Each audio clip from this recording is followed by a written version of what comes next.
Welcome students. आज हम science and technology के पर्सपेक्टिव से एक बहुत ही इंटरेस्टिंग टॉपिक को डिस्कस करने जा रहे हैं, दैट इज़ नीसार। अभी रिसेंटली ये जो सैटेलाइट है ये भी न्यूज़ में है। क्योंकि अभी जो यूएस की स्पेस एजेंसी है नासा, इन्होंने इसरो को, यानी कि जो इंडिया की स्पेस एजेंसी है इसरो को, निसार के जो कल पुर्जे हैं, जो पार्ट्स हैं, वो उन्होंने इसको हैंड ओवर किए हैं। तो चलिए हम अपना डिस्कशन स्टार्ट करते हैं। डिस्कशन शुरू करने से पहले अगर आपको मेरा लेक्चर अच्छा लगता है तो मेरे वीडियो को डेफिनेटली लाइक शेयर करें और मेरे चैनल को पक्का से सब्सक्राइब करें। तो सबसे पहले हम निसार के बारे में जानते हैं कि निसार क्या है। निसार एक ऑब्जर्वेटरी सैटेलाइट है। निसार एक ऑब्जर्वेटरी सैटेलाइट है जो कि दो ऑर्गेनाइजेशन नासा जो यूएस की एजेंसी है, इसरो जो इंडिया की स्पेस एजेंसी है, के कोलैबोरेशन से मिल के बना है। That's why N stand for NASA, I stand for ISRO, और यहाँ पे SAR इसका मतलब है सिंथेटिक अपर्चर रेडार। तो ये क्या होता है, सबसे पहले हम इसे समझते हैं।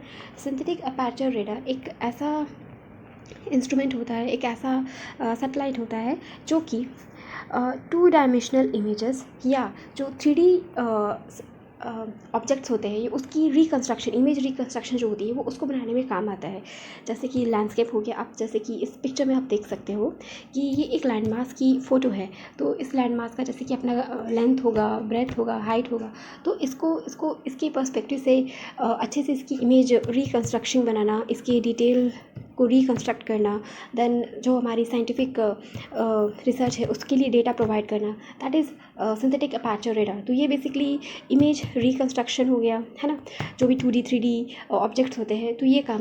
तो अभी जैसे कि हमने डिस्कस किया सिंथेटिक अपर्चर रेडार के बारे में, अब हम बात करते हैं निसार के बारे में कि निसार के फीचर्स क्या है, इसके वर्क क्या है, किस पर्पज़ के लिए इसको बनाया जा रहा है। तो चलिए हम जल्दी से इसको स्टडी करते हैं।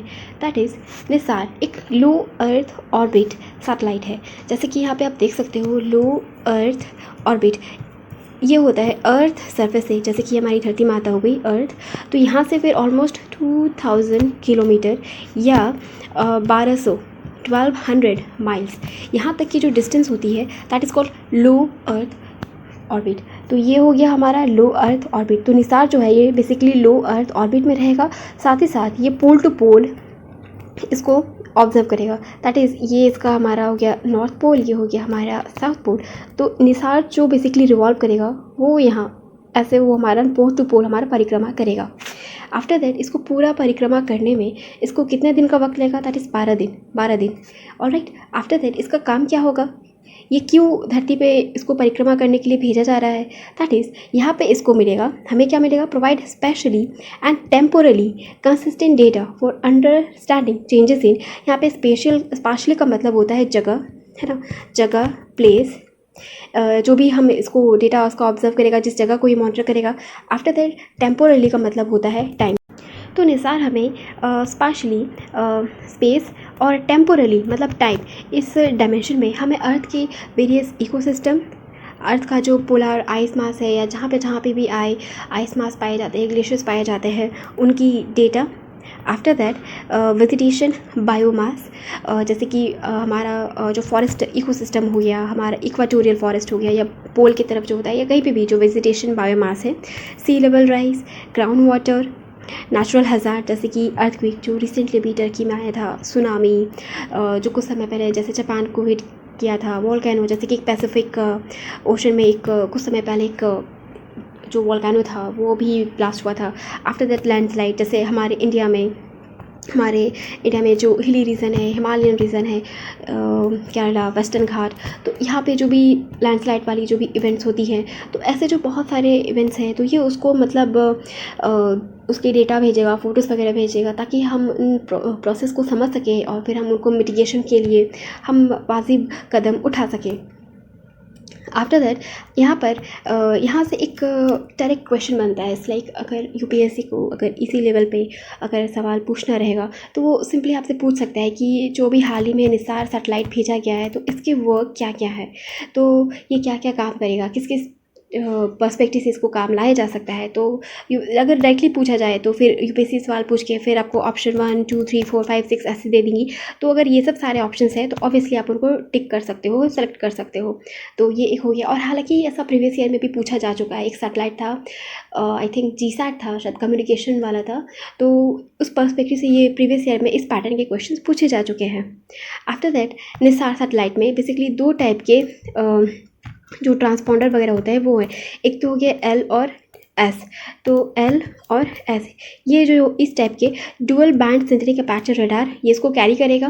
तो इसके बेसिकली काम रहेंगे क्या, इसके काम रहेंगे हाई रेजोल्यूशन डेटा देना। दैट इज़ जैसे कि ऑब्वियसली ये बहुत बड़े बड़े ज़मीन के टुकड़ों को मॉनिटर करेगा, ऑब्जर्व करेगा।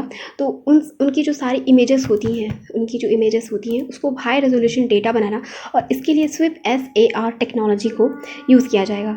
आफ्टर दैट यहाँ पे ये पूरी ऑब्जर्वेटरी जो बनेगी इसमें वेरियस कंपोनेंट रहेंगे, जैसे कि IRIS यानी कि इंटीग्रेटेड रडार इंस्ट्रूमेंट स्ट्रक्चर, ये हो गया।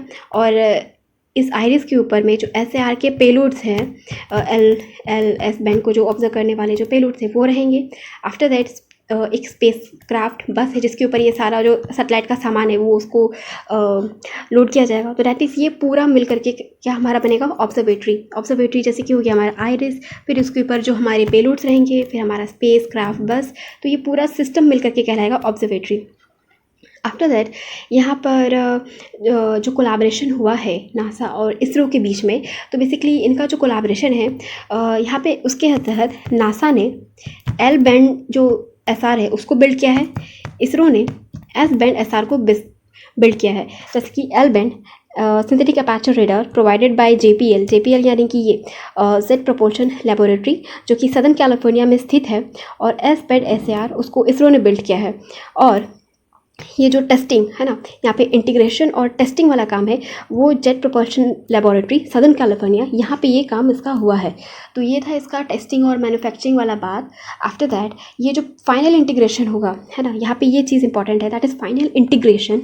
ये होगा UR Rao satellite centre in Bengaluru.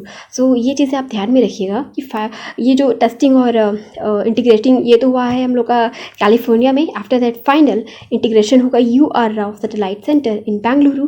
After that ये जो लॉन्च होगा ये होगा श्रीहरिकोटा से, यानी कि सतीश धवन स्पेस सेंटर इन श्रीहरिकोटा से। ये फाइनली ये लॉन्च होगा। दैट इज़ एक्सपेक्टेड ईयर है 2024।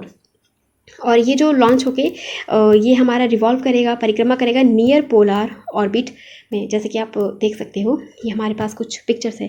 दैट इज़ ये हमारी धरती माता अर्थ, और ये पोल टू पोल ये इसको ऑर्बिट कर रहा है, और ये धरती के सरफेस से बहुत पास है। आफ्टर दैट यहाँ पर फिर जैसे कि आप देख सकते हो यहाँ पे और एक सैटेलाइट सिस्टम है कंपैरिजन के लिए। ये धरती से ऑलमोस्ट 36,000 दूर है, तो इसको बोलते हैं हाई एल्टीट्यूड जियो स्टेशनरी ऑर्बिट। तो इसी के साथ मैं निसार का ये चैप्टर यहाँ पे भी समाप्त करती हूँ। अगर आपको मेरा डिस्कशन अच्छा लगा हो तो मेरे चैनल को पक्का से लाइक शेयर करें, अगर आपको कोई डाउट है तो कमेंट करें, और मेरे चैनल को पक्का से सब्सक्राइब करें। Thank you so much.